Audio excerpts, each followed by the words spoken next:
آپ کا مکتب دکھایا جا رہا تھا، وہاں پر بھی لائٹیں چراغا والی چل رہی تھی، اور جو گلی میں آپ جہاں سے تشریف لائے وہاں پر بھی ایسا تھا. تو سفر المظفر کے اختتامی حصے سے ہی ہم استقبال ماہ میلاد شروع کر دیں، کیا ہمارا انداز ہونا چاہیے؟ یہ جو میرے مکتب میں جی جھالریں جی یا لڑیاں لگی ہوئی ہیں، یہ پچھلی بار وہ جشن ولادت کے مواقع پر ان لوگوں نے لگائی ہیں، عیسائی بھائیوں نے اپنے، جو مناسب نہیں تھا، کیونکہ یہ وقف کی جگہ اس پہ وہ ٹیپ لگاتے ہیں، پھر چونا یا جو بھی ڈسٹیمر اکھڑتا ہے تو یہ نقصانات ہوتے ہیں. اس کے پہلے بھی کچھ لگائی تھی عیسائی بھائی نے، تو میں نے وہ چونا وغیرہ کروایا تھا اس کے ازالے کے طور پہ یا تاوان کے طور پہ، تو جو بھی رنگ جیسا تھا ویسا کروانے کی ترکیب کی تھی، صفائی کرنے کی. اب یہ لگی ہوئی ہیں، تو اب ہم مدنی چینل کی زینت کے لیے اس کو اب لگی ہی ہوئی ہیں تو آن کرتے ہیں. دعوت اسلامی کے طریقہ کار میں اگر سالانہ اجتماع آپ نے دیکھا ہو نا، تو میرے منچ پہ دری بھی نہیں ہوتی تھی. اگر آپ نے دیکھا ہو تو اتنا سا منچ ہوتا تھا کہ ایک آدمی بیٹھ سکے، دوسرا آدمی بیٹھ کر اس سے جب بیان ہو رہا تو کوئی بیٹھے گا نہیں اس میں. لیکن اب ہمارے عیسائی بھائی جو ہے نا، یہ بہت زیادہ بس زینت پر اتر رہے ہیں، اور قوم کا مدنی عطیات جو نیکی کی دعوت پر خرچ ہونے تھے، جامعات المدینہ پر خرچ ہونے تھے، وہ ابھی اس پر یہ لوگ الگ سے ہو سکتا ہے عطیات کرتے ہوں گے، لیکن میری طرف سے تو پابندی ہے. میری طرف سے بالکل سادگی کی ترکیب ہے. باقی اب قوم تو کر رہی ہے، جان بھی قربان ہے، فرمان ماننا نہیں ہے، بات نہیں ماننی. اگر مجھ پر رحم آتا ہے تو میرا پرانا انداز جو دعوت اسلامی کا تھا نا، جس کو لے کے میں چلا تھا، وہ اسی انداز پہ آ جائیں. خالی وہ شعر تو پڑھتے ہیں آپ، تیری سادگی پہ لاکھوں، تیری عاجزی پہ لاکھوں، ہوں سلام عاجزانہ مدنی مدینے والے. تو اب نہ دل میں سادگی رہی ہے، نہ غذا میں سادگی ہے، نہ لباس میں سادگی ہے. اچھا، میں نے جمعہ یا عید وغیرہ میں یا بڑی راتوں میں وہ جبہ پہنا، تو اب یار لوگوں نے جہاں دیکھا تھا پہننا شروع کر دیا. تو یہ سادگی کا تو مجھے منافی لگتا ہے. اب جمعے میں جیسے کہ خصوصی لباس سرکار صلی اللہ تعالی علیہ وآلہ وسلم کا ثابت ہے، وفود ملنے حاضر ہوتے تھے، اس وقت خصوصی لباس ثابت ہے. تو بڑی راتوں میں خاص تعظیم کی نیت سے اب یہ کہ موقع بے موقع وہ خوبصورت لمبے لمبے جبے پہنے مطلب ہر جگہ پہنچ جانا، میری مطلب اپنی مزاج کے خلاف ہے. شرعن میں حکم نہیں لگا رہا، وہ جائز ہے. میں مطلب سادگی میرے مزاج میں ہے، لباس میں بھی آپ دیکھتے ہیں سادگی ہے میرے. ورنہ میں اللہ کا کرم ہے، میں چاہوں تو ایسے چمکیلے کپڑے پہنوں کہ مطلب لوگ دیکھتے رہ جائیں. تو اللہ کا کرم ہے، اللہ کی رحمت ہے، لیکن میرا مزاج سادگی ہے. تو اسی کو اگر آپ لے کر چلیں گے نا، شروع میں جب ہم نے اجتماع شروع کیے نا، شروع میں تو مجھے مشورہ دیا گیا، آپ تھوڑا یار شیروانی پہنو، تھوڑا یہ روب پڑے وہ روب پڑے. تو میرے سادگی میں عظمت ہے، سادگی کا اپنا روب ہے. تو اللہ کا کرم ہے کہ وہ بغیر شیروانی کے اور بغیر جبے کبے اور وہ کڑک کلف دار اماموں کے بھی مطلب دعوت اسلامی دنیا کے 200 ممالک تک تقریباً جا پہنچی ہے. اللہ کی رحمت ہے، یعنی سب ہوا اللہ کی رحمت سے، میرا کوئی کمال نہیں ہے. تو اس لیے مطلب یہ جو لاکھوں روپے اگر یہ منچوں پر یا ہزاروں روپے خرچ کرتے ہیں، وہ دعوت اسلامی کے دیگر مدنی کاموں پر خرچ کیے جائیں.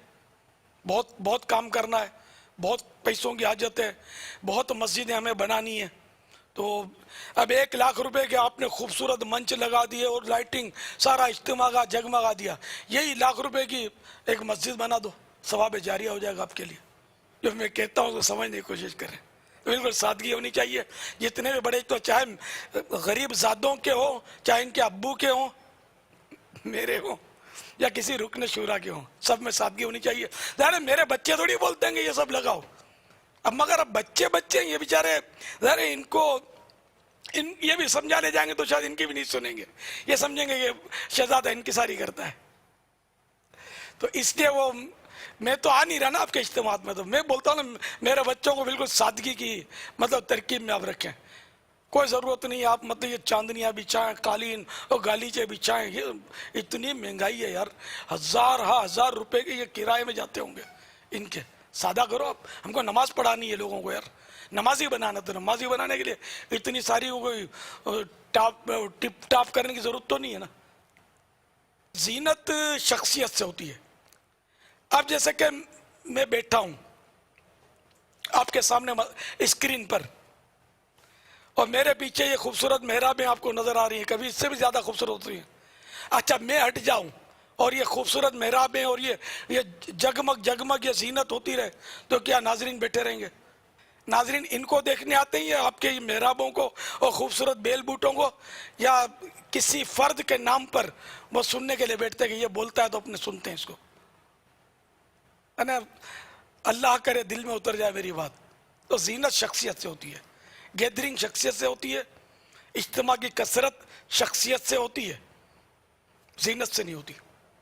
زینت کے لیے جو آئیں گے دیکھیں گے تو تھوڑا واہ واہ کر دیں گے یا تھوڑی تنقید کر دیں گے, وہ یہ جاؤ وہ جا چلے جائیں گے. اور جو شخصیت کو سننے آئیں گے تو وہ زینت ہو یا نہ ہو, وہ بیٹھے بیٹھے سنیں گے اس کو. رہا جشن ولادت کی سجاوٹ, تو یہ تو ہمارے معمولات اہل سنت میں سے, یہ اب ہمارا معمول بن گیا. تو جشن ولادت کی سجاوٹ, تعظیم جشن ولادت کے لیے سرکار صلی اللہ تعالی علیہ وآلہ وسلم کی تعظیم کی نیت سے ہم جو کرتے ہیں نا, تو یہ کرنے کی بالکل یعنی کرنا چاہیے. میں اپنے خود میرا جو بیت الفنا ہے اس کو ہم دلہن بناتے ہیں سجا کے, ہماری جو ترکیب بن گئی ہے.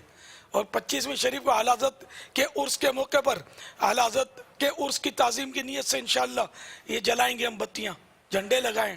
یہ مستثنا ہے اس سے.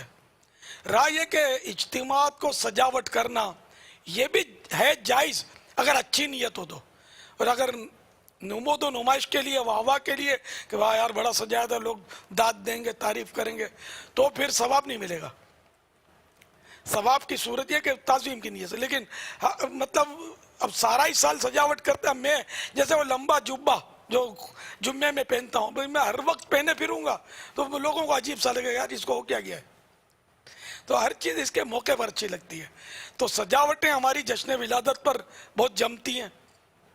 پورا شہر کو دلہن بناؤ, پورے ملک کو دلہن بناؤ, پوری دنیا کو دلہن بنا دو سجا کر کہ آئی نئی حکومت سکہ نیا چلے گا, عالم نے رنگ بدلا صبح شب ولادت. اسی طرح کوئی خاص بڑی راتیں آتی ہیں تو اس میں سجانے کا ہمارے ہاں عرف ہے, اس کو بھی سجانا چاہیے بڑی راتوں کی تعظیم کی نیت سے, تو انشاءاللہ اس کا بھی ثواب ملے گا. اور اگر جیسے اجتماع کو سجاتے ہیں تو یہ گناہ نہیں ہے, لیکن جبکہ وہ نیت ہو کوئی اچھی. میں سادگی کا درس میں نے دیا, جو میں نے دینا تھا وہ دے دیا. تو بڑی راتوں کو بھلے سجائے, مسجدوں کو اگر وہاں کا عرف ہے تو وہاں کے پیسوں سے بھلے سجائے, جشن ولادت میں سجائیں, 11ویں شریف میں سجائیں, بزرگان دین کے عرس کے مواقع پر سجائیں. لیکن میرے دعوت اسلامی کے اجتماعات کو سادگی کے ساتھ رکھیں. میں شروع میں جاتا تھا نا جب یہ میرے ساتھ حفاظتی امور کے مسائل نہیں تھے, تو اس وقت بھی کوئی گیٹ لگا دیتے تھے اور گلیاں سجاتے تھے. میں منع کر کے مطلب ان کو سادگی پہ لایا تھا. اب یہ سارے میری محنت پر پانی پھیر دیا گیا. صلو علی الحبیب صلی اللہ تعالی علی محمد.